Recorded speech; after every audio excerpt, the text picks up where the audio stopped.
ওয়াশিংটনে গেলেন মার্কিন রাষ্ট্রদূত, যাচ্ছেন পররাষ্ট্র সচিব। দায়িত্ব নেওয়ার 1 মাস 10 দিনের মাথায় নিজ দেশ যুক্তরাষ্ট্রের ওয়াশিংটনে গেলেন বাংলাদেশে নিযুক্ত মার্কিন রাষ্ট্রদূত আর্ল রবার্ট মিলার। বুধবার দিবাগত রাতে তিনি যুক্তরাষ্ট্রের উদ্দেশ্যে ঢাকা ছেড়ে গেছেন। কূটনৈতিক সূত্রগুলো রাষ্ট্রদূতের ওয়াশিংটন যাত্রার বিষয়টি নিশ্চিত করলো। কি কারণে চট জলদি তার যেতে হলো তা এখনো অস্পষ্ট। একটি সূত্র দাবি করেছে, টেস্ট ডিপার্টমেন্টে জরুরি আলোচনা বা কনসালটেশনের জন্য রাষ্ট্রদূতকে জরুরি তলব করা হয়। সূত্র জানায়, ওয়াশিংটনে আমেরিকান রাষ্ট্রদূতের বার্ষিক সম্মেলন এবং বাংলাদেশের সঙ্গে রাজনৈতিক আলোচনার কর্মসূচিও রয়েছে। পররাষ্ট্র মন্ত্রণালয়ের একাধিক সূত্র জানায়, সব মিলিয়ে রাষ্ট্রদূত মিলার জরুরি ভিত্তিতে ওয়াশিংটন যাচ্ছেন বলে সরকারকে আগে জানানো হয়েছে। এদিকে রাজনৈতিক আলোচনার জন্য যুক্তরাষ্ট্র যাচ্ছেন পররাষ্ট্র সচিব এম শহীদুল হক। আগামী 22 জানুয়ারি মার্কিন পররাষ্ট্র দপ্তরের রাজনীতি বিভাগের আন্ডার সেক্রেটারি ডেভিড হ্যালের সঙ্গে সচিবের বৈঠকের সূচি নির্ধারিত হয়েছে। ওয়াশিংটনে সেই বৈঠক অনুষ্ঠিত হওয়ার কথা রয়েছে। সেখানে মার্কিন রাষ্ট্রদূত আর্ল রবার্ট মিলারও উপস্থিত থাকবেন বলেও জানা গেছে। বৈঠকে 30 ডিসেম্বরে অনুষ্ঠিত একাদশ জাতীয় সংসদ নির্বাচন, রোহিঙ্গা সংকট, অর্থনৈতিক ও প্রতিরক্ষা খাতে সহযোগিতা এবং ইন্দো প্যাসিফিক স্ট্র্যাটেজি নিয়ে আলোচনা হবে বলে আভাস দিয়েছেন ঢাকার কর্মকর্তারা। যুক্তরাষ্ট্রের রাষ্ট্রদূতের ওয়াশিংটন যাত্রাকে সামনে রেখে গত 2 জানুয়ারি আর্ল রবার্ট মিলার পররাষ্ট্র সচিবের সঙ্গে দীর্ঘ বৈঠক করেন। সেখানে নির্বাচন নিয়ে আলোচনা হয় এবং ওয়াশিংটনের অবস্থান ব্যাখ্যা করেন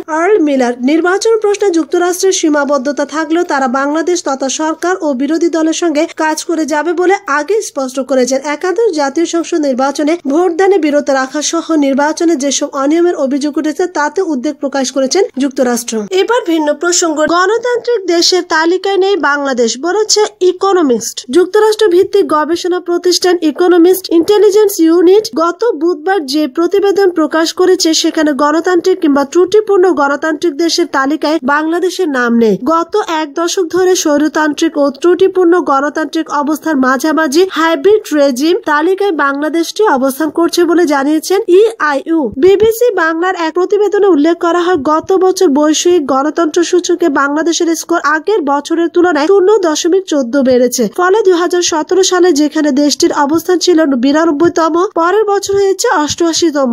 ইআইইউ প্রতিটি দেশকে গণতন্ত্র সূচক পরিমাপ করতে 5টি মানদণ্ড ব্যবহার করে। সেগুলো হলো নির্বাচনী ব্যবস্থা ও বহুদলীয় অবস্থান, নাগরিক অধিকার, সরকারের সক্রিয়তা, রাজনৈতিক অংশগ্রহণ। প্রত্যেকটি মানদণ্ডকে 0 থেকে 10 স্কোরের মধ্যে হিসেব করে গড় করা হয়। প্রাপ্ত স্কোরের ভিত্তিতে দেশগুলোকে 4টি ক্যাটাগরিকে ভাগ করা হয়: স্বৈরতন্ত্র, হাইব্রিড রেজিম, ত্রুটিপূর্ণ গণতন্ত্র এবং পূর্ণ গণতন্ত্র। এই হিসেব অনুযায়ী একটি দেশকে পূর্ণ গণতন্ত্র অবস্থায় যেতে হলে গণতান্ত্রিক সূচকে 9 থেকে 10 স্কোর করতে হয়। যেসব দেশের স্কোর 7 থেকে 8 সেসব দেশকে ত্রুটিপূর্ণ গণতন্ত্র বলা হয়েছে। তবে এর নিচের অবস্থান হাইব্রিড রেজিম এ তালিকাভুক্ত দেশগুলোর স্কোর 5 থেকে 6 এবং স্বৈরতান্ত্রিক দেশগুলোর স্কোর 0 থেকে 4 এর মধ্যে।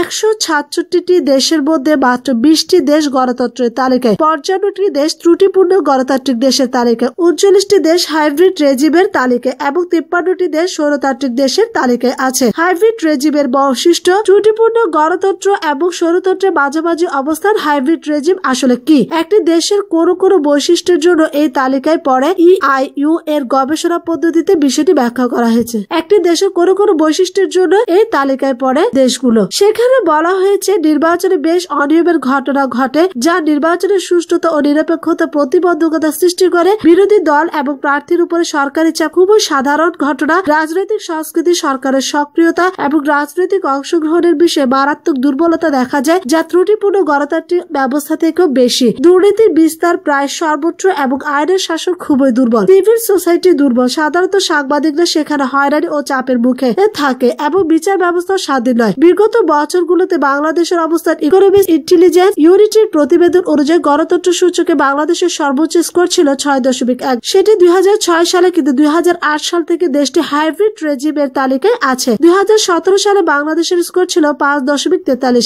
ইকোনমিস্ট গ্রুপ 2006 সালে এই সূচক প্রকাশ শুরু করার পর সেটাই ছিল বাংলাদেশের সবচেয়ে বাজে অবস্থান। ইআইইউ এর প্রতিবেদন অনুযায়ী দক্ষিণ এশিয়ার দেশগুলোর মধ্যে ভারত ও শ্রীলঙ্কায় ত্রুটিপূর্ণ গণতন্ত্র বিরাজ করছে। অন্যদিকে বাংলাদেশ, ভুটান, নেপাল ও পাকিস্তানে হাইব্রিড রেজিম এবং আফগানিস্তানে স্বৈরতন্ত্র সরকার ব্যবস্থা আছে। 2006 সাল থেকে এ ধরনের গবেষণা প্রতিবেদন প্রকাশ করছে ইআইইউ। এবার ভিন্ন প্রসঙ্গ, সুস্থ মানসিকতার কেউ এসব করতে পারে না। একাদশ জাতীয় সংসদ নির্বাচনকে তথাকথিত আখ্যায়িত করে জাতীয় ঐক্যফ্রন্টের আহ্বায়ক আহ্বায়ক ও গণফোরামের সভাপতি ডক্টর কামাল হোসেন বলেছেন, সুস্থ মানসিকতার কেউ এসব করতে পারে না। জাতীয় সংলাপের মাধ্যমে সংবিধান মেনে নির্বাচন করে সরকার গঠন করার আহ্বান জানান তিনি। বঙ্গবন্ধু স্বদেশ প্রত্যাবর্তন দিবস উপলক্ষে ঢাকা রিপোর্টার্স ইউনিটিতে আজ বৃহস্পতিবার বিকেলে গণফোরাম আয়োজিত এক আলোচনা সভায় কামাল হোসেন এসব কথা বলেন। তিনি বলেন, স্বাধীন সার্বভৌম দেশে সবাই মিলে সিদ্ধান্ত নেবে। চুপি চুপি রাতে কি হলো আর সকালে বলে দিল হয়ে গেছে। রাষ্ট্রকে নিয়ে তো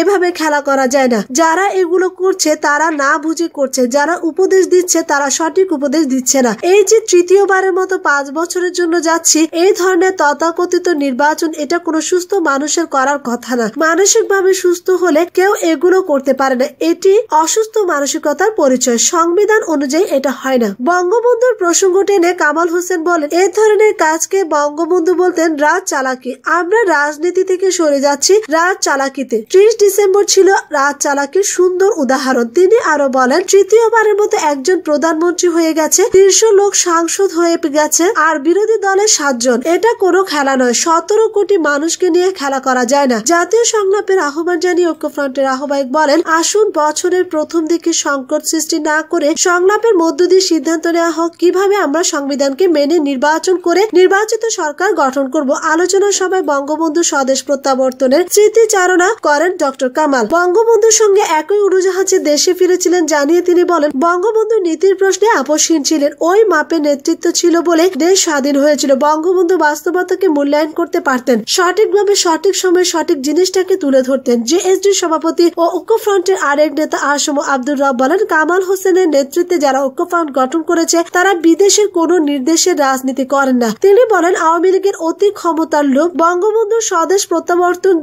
দিবসের কথা স্মরণ করে রব বলেন, বঙ্গবন্ধু ও স্বাধীনতার সমর্থক। একটা বাদ দিয়ে আরেকটা উপলব্ধি করা যায় না। গণফোরাম নেতা আবু সাইদ বলেন, বিদেশে সংবিধান প্রণেতাদের সম্মান করা হয়, কিন্তু এদেশে অসম্মান করা হয়। মুজিব কোড গায়ে দিলে মুজিবের আদর্শ ধারণ করা যায় না। বঙ্গবন্ধু কোন জাতির, দলের বা পরিবারের নন, তিনি বিশ্ব নেতা। গণফোরামের সাধারণ সম্পাদক মোস্তফা মহসিন মন্টুর সঞ্চালনায় আলোচনা সভায় আরো বক্তব্য দেন গণফোরামের নেতা সুব্রত চৌধুরী, মোকাব্বির খান প্রমুখ।